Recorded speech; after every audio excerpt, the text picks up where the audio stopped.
जय श्रीमन नारायण। राधे राधे फ्रेंड्स, कैसे हैं आप लोग। तो फ्रेंड्स, मान्यता के अनुसार ऋषि पंचमी के दिन सप्त ऋषि के सम्मान व्यक्त की जाती है। ऋषि पंचमी का व्रत विशेषकर महिलाएं इस व्रत को करती हैं। इस व्रत के प्रभाव से महिलाएं अपने पति के प्रति विश्वास, प्रेम तथा दीर्घायु होने की कामना करती हैं। इस व्रत को महिलाओं के मासिक धर्म के समय लगे पाप से छुटकारा पाने के लिए यह व्रत करती हैं।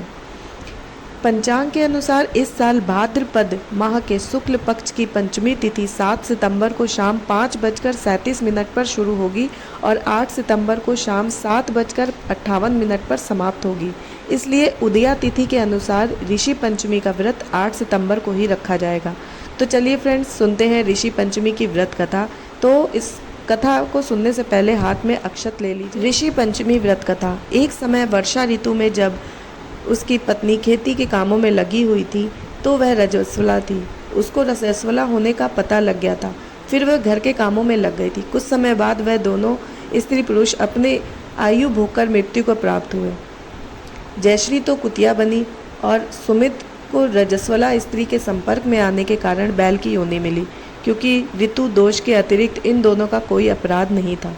इस कारण इन दोनों को अपने पूर्व जन्म का समस्त विवरण याद आ रहा था। वे दोनों कुतिया और बैल के रूप में उसी नगर में अपने बेटे सुचित्र के यहाँ रहने लगे। धर्मात्मा सुचित्र अपने अतिथियों का पूर्ण सत्कार करता था। अपने पिता के श्राद्ध के दिन उसने अपने घर ब्राह्मणों को भोजन के लिए नाना प्रकार के भोजन कराए और बनवाए।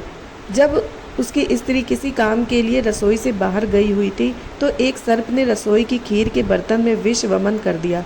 कुतिया के रूप में सुचित्र की माँ कुछ दूर से सब देख रही थी। पुत्र की बहू के आने पर उसने पुत्र को ब्रह्म हत्या के पाप से बचाने के लिए उस बर्तन में मुंह डाल दिया। सुचित्र की पत्नी चंद्रवती से कुतिया का यह कृत्य देखा न गया और उसने चूल्हे में जलती लकड़ी निकालकर कुतिया को मारी। बेचारी कुतिया मार खाकर इधर उधर भागने लगी। चौक में जो जूठन आदि बची रहती थी वह सुचित्र की बहू उस कुतिया को डाल देती थी, लेकिन क्रोध के कारण उसने वह भी बाहर फिकवा दिया। सब खाने का सामान फिकवाकर बर्तन साफ करके दोबारा खाना बना कर ब्राह्मणों को खिलाया। रात्रि के समय भूख से व्याकुल होकर वह कुतिया बैल के रूप में रहे अपने पूर्व पति के पास आकर बोली, हे स्वामी, आज तो मैं भूखी से मर ही ना जाऊं। वैसे तो मेरा पुत्र मुझे रोज खाना को देता था, लेकिन आज मुझे कुछ नहीं मिला। सांप के विष वाले खीर के बर्तन को अनेक ब्रह्म हत्या के भय से छूकर उनके न खाने योग्य कर दिया। इसी कारण उसकी बहू ने मुझे मारा और खाने को कुछ भी नहीं दिया। वह बैल बोला, हे भद्रे, तेरे पापों के कारण तो मैं भी इस योनि में आ पड़ा हूँ और आज बोझा ढोते ढोते मेरी कमर टूट गई है। आज मैं भी खेत में दिन भर हल में जुटा रहा। मेरे पुत्र ने आज मुझे भी भोजन नहीं दिया और मुझे मारा भी बहुत। मुझे इस प्रकार कष्ट देकर उसने इस श्राद्ध को निष्फल कर दिया। अपने माता पिता की इन बातों को सुचित्र सुन रहा था। उसने उसी समय दोनों को भरपेट भोजन कराया और फिर उनके दुख से दुखी होकर वन की ओर चला गया। वन में जाकर ऋषियों ने पूछा कि मेरे माता पिता किन कर्मों के कारण इन नीच योनियों को प्राप्त हुए हैं और किस प्रकार से इनको छुटकारा मिल सकता है। तब सर्वतमा ऋषि बोले, तुम इनकी मुक्ति के लिए पत्नी सहित ऋषि पंचमी का व्रत धारण करो तथा उसका फल अपने माता पिता को दे दो। भाद्रपद महीने की शुक्ल पंचमी को मुख शुद्ध करके मध्याह्न में नदी के पवित्र जल में स्नान करना और रेशमी कपड़े पहनकर अरुंधति सहित सप्तऋषियों का पूजन करना।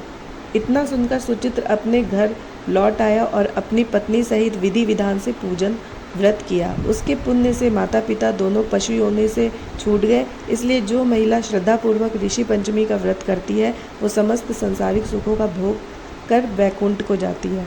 तो फ्रेंड्स, यहाँ पे जो अक्षत आपने हाथ में लिया था वो चढ़ाना होगा और चढ़ाने के बाद यहाँ पे आरती करनी है। आरती करने के बाद भोग वगैरह लगाना है और शाम को फिर इसी चौकी पे फिर से दिया लगाना है और दिया बाती करनी है।